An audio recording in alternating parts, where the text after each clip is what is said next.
Hi friends, Jackie here.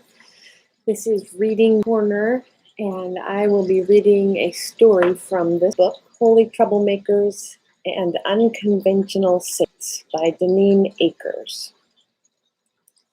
And this is about Francis of Assisi. Francis of Assisi. Saint Francis of Assisi is one of the most popular saints, widely known for his love of animals and his advocacy for the poor. However, Francis was an unlikely prospect for a saint when he was born in 1182 in Assisi, Italy. Here's a picture of him. Francis's father was a wealthy cloth merchant. Francis grew up with every luxury available at the time, and the people of Assisi knew him as one of the most popular young men who loved a good party. He and his friends often woke up the town with their late night singing. Francis especially loved troubadour music, a style of singing with themes of chivalry and courtly love. Along with the other wealthy men of Assisi, young men of Assisi, Francis dreamed of winning glories on the battlefield as a knight. His chance to go to battle came in 1202 when the city of Assisi and nearby Perugia went to war.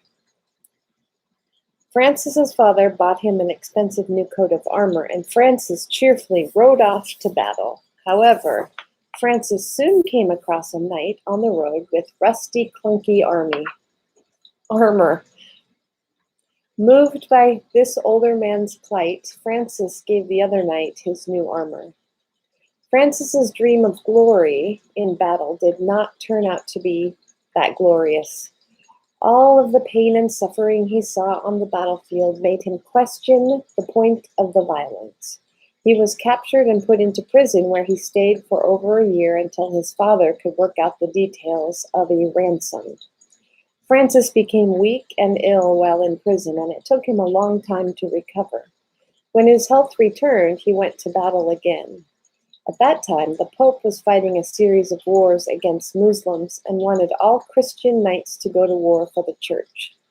You might hear someone refer to these wars as the Crusades, but some Muslim scholars refer to them as the Frankish aggression. Somehow, the men in charge of the Catholic Church, the only Christian church at that time, had decided that Jesus wanted his followers to force people to convert to Christianity or be killed.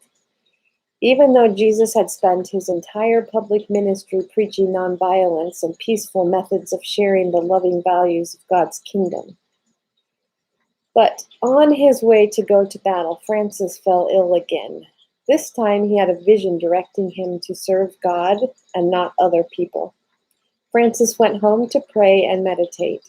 He felt God telling him to serve the poor. It was his calling. Not long afterwards, when Francis was walking near his hometown, he heard a sound. Ding-a-ling-a-ling, ding-a-ling-a-ling. Francis froze. That was the bell of a leper. At that time, leprosy scared people because it caused a slow and painful death and was thought then to be very contagious. People feared it so much that lepers had to wear a bell to warn people of their presence. Usually, Francis turned around and walked away from the ring of the leper's bell, but on this day, Francis walked towards the leper. He asked the surprised man if he could embrace him as a brother. The man agreed, despite his shock that anyone wanted to touch him. As they embraced, a deep sense of joy filled Francis. Francis apologized to the man for how often he had turned away to avoid him in the past. This man led Francis to the nearby leper colony, where people with the illness were forced to live.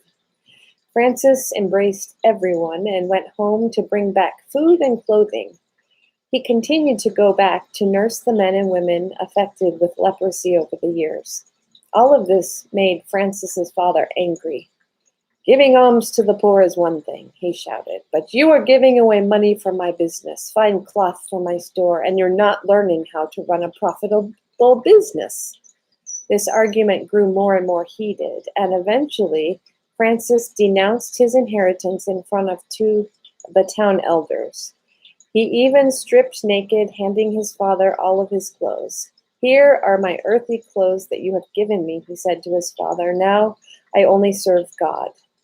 He walked away naked to a little church nearby that was in ruins. The priest gave him a coarse robe to wear that Francis tied with a rope. Ironically, having no possessions gave Francis a deeper sense of wealth and freedom than he'd ever known before. Francis set to work repairing the little church, helping anyone who came to him, begging for food in his daily meals, and living a simple life. In time, others saw how much joy Francis had in his life of poverty and service, and they began to join him. They committed to giving away all of their money and possessions in order to live a simple, humble life. In 1209, the Pope officially recognized the Order of St. Francis. Soon, an order for nuns, the Poor Clares, named after a young noblewoman, Clare, who renounced her wealth and joined Francis, was also formed. Francis viewed all creatures as fellow children of God, even animals and birds. Many stories abound about Francis's special relationship with animals and the natural world. If he kicked a stone while walking, he would say, "I'm sorry, brother stone." If a worm wriggled too close to the path, Francis would gently move it. "There you go, sister worm," he'd say. "You'll be safer here." Famously, he once preached a sermon praising God to a flock of many different kinds of birds, and when he blessed them, they flew up into the air in the shape of a cross. Today, many churches hold a blessing of the animals on October 4th, St. Francis's feast day. From frogs to finches, dogs to donkeys, cats to canaries, fish to ferrets, people lead their pets into church for a special blessing. In 1226, Francis died while listening to a favorite psalm. He wanted his final moments to be filled with praises to God, whom he knew he'd soon see. Francis's influence remains strong today. Not only is he the patron saint of dozens of cities and good causes, especially those related to animals and the environment, but every Christmas, people all around the world remember the nativity story with a manger and animals thanks to Francis. You see, on Christmas Eve in 1223, Francis decided to help people remember how simple and poor Jesus had been as a baby. Francis fashioned a simple manger and filled it with straw. Then he called on some of his animal friends to help. Soon, a cow, a lamb, and a donkey stood around the manger. People came to a simple midnight mass at the nativity scene, bringing their torches and candles with them. Today, many Christians all over the world still celebrate Christmas with the recreation of this scene, all thanks to St. Francis. People loved Francis of Assisi for many different reasons. What do you like best about this story? I just wanted to show you the birds. Thank you, friends. I hope to see you another time next week.